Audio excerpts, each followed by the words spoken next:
Kujalena nyate ka dara tuddu gatatte kujalena nyate ka sera do goratte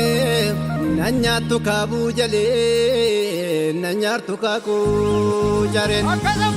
alati balen kula risabali sarara Osonta sararu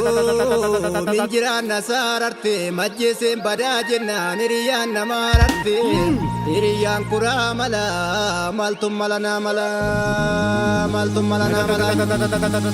gara gudda gadi duve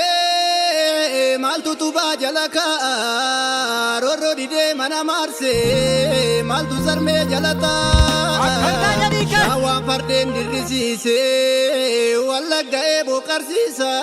kanjim maro besinchamu marar genduru kanisa walabdatu arsibale rorron dide yo hamate goni rabu kasalale gabazare narbanyate inda barat manalencha mabuna robe chabini minchi sumal tuna chipsa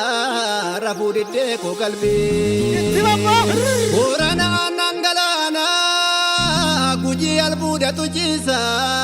wallo brayan iga koti duga baduna dujisa misaili ambokesa misa marpip tanki chalu wal murkachu falantatu nu barbada diga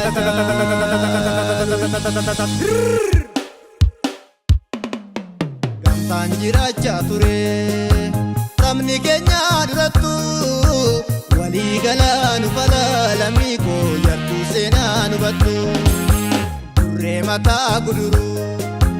itanin tatu karra ijersana kuradu dalake eki makabba warra abara toldigeni ala dufana manalu yota kumani jirande ala kankan namanyaru Pasaba marka kesa kanjabada toparara tokumawa hunda jala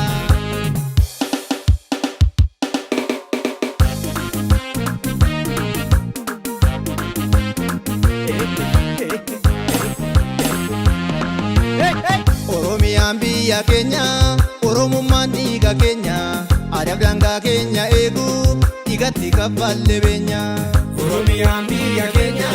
Oromumman dhiiga Kenya Adabdanga Kenya egu igatti kafalle benya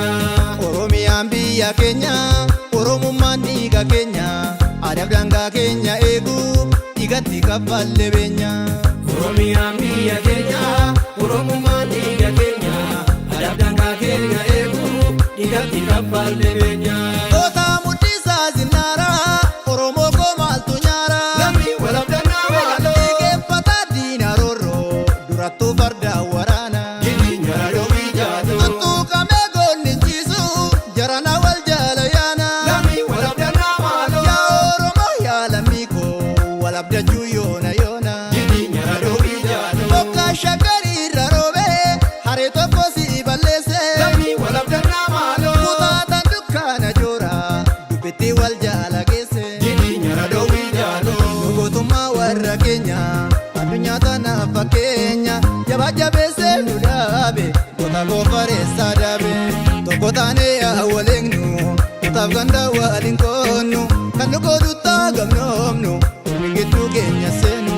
Kanu koduta gamnomnu Ormigitu Kenya senu Kanu koduta gamnomnu Ormigitu Kenya senu